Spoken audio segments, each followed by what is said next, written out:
Hello everyone. So আজি আমি discuss কৰিম classification industry and কমাৰ্স। So industry কি প্ৰথমতে আমি জানিব লাগিব। ইন্ডাস্ট্ৰি হৈছে যেতিয়া আমি যিকোনো এটা বস্তু লাৰ্জ কোৱান্টিটিজত প্ৰডিউস কৰোঁ by using labour and machine, it is known as industry. আৰু এইটো আমাৰ ফাইনেল গুডছলৈকে কনভাৰ্ট কৰি ৰ মেটেৰিয়েলছ লৈ পেলাই সো সেইটোক ইন্ডাস্ট্ৰি বুলি কয়। এতিয়া ইন্ডাস্ট্ৰি আমাৰ কেইটামান টাইপছ আছে, যেনেকৈ প্ৰাইমেৰী, ছেকেণ্ডেৰী আৰু টাৰ্চিয়াৰী। প্ৰাইমেৰী হৈছে যিটো নেচাৰেলি এভেইলেবল ৰিচোৰ্চেছ লৈ পেলাই ৰ মেটেৰিয়েলছ প্ৰডিউস কৰে, সেইটোক কয় প্ৰাইমেৰী ইণ্ডাষ্ট্ৰিজ। ছেকেণ্ডেৰীটো হৈছে যিখিনি ৰ মেটেৰিয়েলছ আছে সেই ৰ মেটেৰিয়েলছৰ পৰা ফিনিছ গুডছ প্ৰডিউচ কৰিব, সেইটো কল ছেকেণ্ডেৰী ইণ্ডাষ্ট্ৰি। আৰু টাৰ্চিয়াৰী ইণ্ডাষ্ট্ৰিজ হৈছে যিটোৱে প্ৰাইমেৰী আৰু ছেকেণ্ডেৰী ইণ্ডাষ্ট্ৰিজক ছাপৰ্ট কৰে। ঠিক আছে, এতিয়া মই আপোনাক এটা এক্সাম্পল দি পেলাই বুজাই দিছোঁ, আপুনি বুজি পাব। এতিয়া কটন আপোনাৰ ফাৰ্মছত লাগে, ঠিক আছে। কটন এতিয়া ফাৰ্মত হয়, সেই বস্তুটোক আমি কি বুলি ক'ব পাৰোঁ? প্ৰাইমেৰী ইণ্ডাষ্ট্ৰি বুলি ক'ব পাৰোঁ, কটন। ঠিক আছে, মনত ৰাখিব।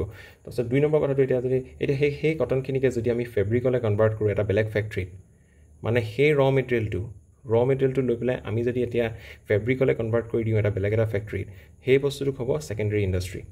এতিয়া সেই ছেকেণ্ডেৰী ইণ্ডাষ্ট্ৰিজত যেতিয়া আমাৰ ফাইনেল গুডছটো প্ৰডিউচ কৰি দিব, সেই বস্তুটো যেতিয়া আমি এখন দোকানত লৈ গৈ পেলাই যেতিয়া সেই বস্তুটো আমি বিক্ৰী কৰিম, সেই বস্তুটো যেতিয়া আমি এখন দোকানত বিক্ৰী কৰিম, সেইটোকে টাৰ্চিয়াৰী ইণ্ডাষ্ট্ৰিজ।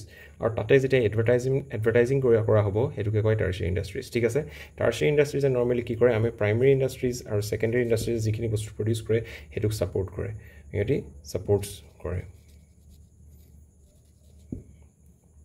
ঠিক আছে, চ' এইটোৱে আছিলে ইণ্ডাষ্ট্ৰিজৰ types, primary, secondary and tertiary. So আমি জানিলোঁ হোৱাট ইজ ইণ্ডাষ্ট্ৰি। ইণ্ডাষ্ট্ৰি জনাৰ পিছত আমি জানিব লাগিব হোৱাট ইজ কমাৰ্চ। কমাৰ্চৰ এতিয়া দুটা পাৰ্টছ আছে, এটা হৈছে ট্ৰেড, এটা হৈছে এইডছ টু ট্ৰেড। ট্ৰেড মানে হৈছে buying and selling of goods, যিখিনি বস্তু ইণ্ডাষ্ট্ৰিত প্ৰডিউচ হৈছে সেইখিনি বস্তু বাই কৰি সেইখিনি বস্তু আমি চেল কৰাটো। কিন্তু এটা কথা মনত ৰাখিব লাগিব যে কমাৰ্চে কেতিয়াও বস্তু প্ৰডিউচ নকৰে, তাহাঁতি বস্তুটো ডিষ্ট্ৰিবিউটহে কৰে। ঠিক আছে, এতিয়া ফৰ এক্সাম্পল এজন মানুহে ফাৰ্মাৰ এজনে যেনিবা এপল গ্ৰ' কৰে, এতিয়া সেই এপল গ্ৰ' কৰে তেখেতে এতিয়া মাৰ্কেটত চেল কৰিব লাগে। ফৰ এক্সাম্পল সি এতিয়া সেই বস্তুখিনি কি হ'ব? এতিয়া সি ট্ৰান্সপৰ্ট কৰিব লাগিব, মাৰ্কেটলৈ নিব লাগিব।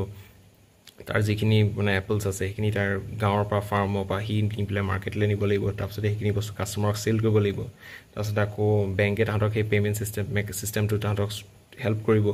আৰু তাৰপিছতে এডভাৰটাইজিঙে হেল্প কৰিব তাহাঁতক মানুহখিনিক, মানে তাহাঁতৰ গোটেই প্ৰডাক্টছ এণ্ড ছাৰ্ভিচেছখিনি মানুহৰ মাজত মাৰ্কেটিং কৰিবৰ কাৰণে। চ' এই যে যিটো ছিষ্টেমছখিনি আছে, যিখিনি বস্তুৱে সেই ফাৰ্মাৰজনক এপল ফাৰ্ম কৰা মানুহজনৰ বস্তুখিনি সেই মাৰ্কেটত নি ডিষ্ট্ৰিবিউট কৰালৈকে যিখিনি হেল্প কৰে, সেই আপোনাক ট্ৰান্সপৰ্ট কৰাৰ পৰা, বিক্ৰী কৰাৰ পৰা, পে'মেণ্ট ষ্ট্ৰাকচাৰৰ পৰা, এডভাৰটাইজিঙৰ পৰা, সেই গোটেই ছিষ্টেমটোকে কয় কমাৰ্চ, আৰু সেইখিনিকে কয় এইডছ টু ট্ৰেড।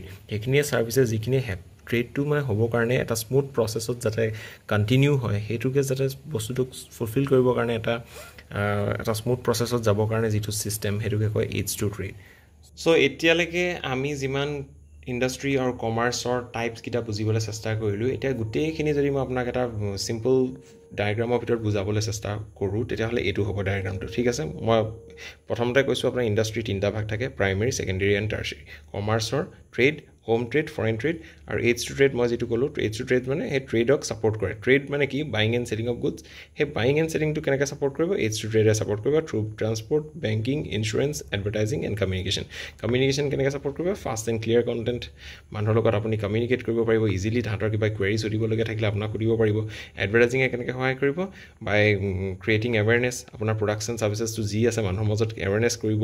তাৰপিছতে ইঞ্চুৰেঞ্চে কেনেকৈ হ'ব? আপোনাৰ প্ৰডাক্টটো ডেমেজ হোৱাৰ পৰা আপোনাক ইঞ্চুৰ কৰাই থৈ দিব। বেংকিঙে আমাৰ পে'মেণ্ট ষ্ট্ৰাকচাৰটো আপোনাৰ ষ্ট্ৰং কৰিব, আপোনাৰ যাতে পে'মেণ্ট ছাৰ্ভিচেছবোৰ ভাল হয়। ট্ৰান্সপৰ্টেশ্যনে কেনেকৈ সহায় কৰিব? আপোনাৰ প্ৰডাক্টছটো ইজেগাৰ পৰা সিজেগালৈ ট্ৰান্সপৰ্ট কৰিবলৈ ইজি কৰিব।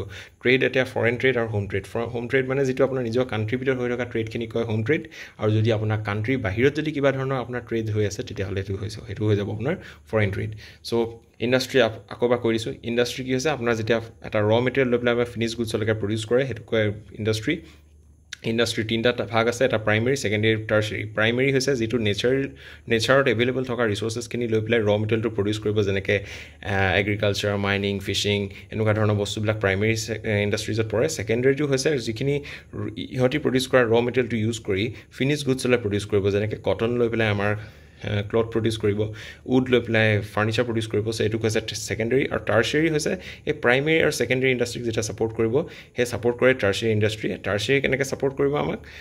বাই providing transport, banking and insurance and this kind of services. ঠিক আছে, চ' এইটোৱে আছিলে আমাৰ আজিৰ ডিছকাশ্যন, আজিৰ কনচেপ্ট। চ' আশা কৰোঁ আপোনালোকে সকলোৱে বুজি পালে। যদি বুজি পালে মোৰ ভিডিঅ'টো লাইক কৰিব আৰু ছাবস্ক্ৰাইব কৰিব। আৰু যদি কিবা বুজি নাই পোৱা, যদি কিবা ধৰণৰ ডাউটছ আছে, মোক ইয়াত কমেণ্টত জনাব, মই আপোনাক আকৌ এবাৰ বুজাই দিবলৈ চেষ্টা কৰিম। Till then, thank you, take care.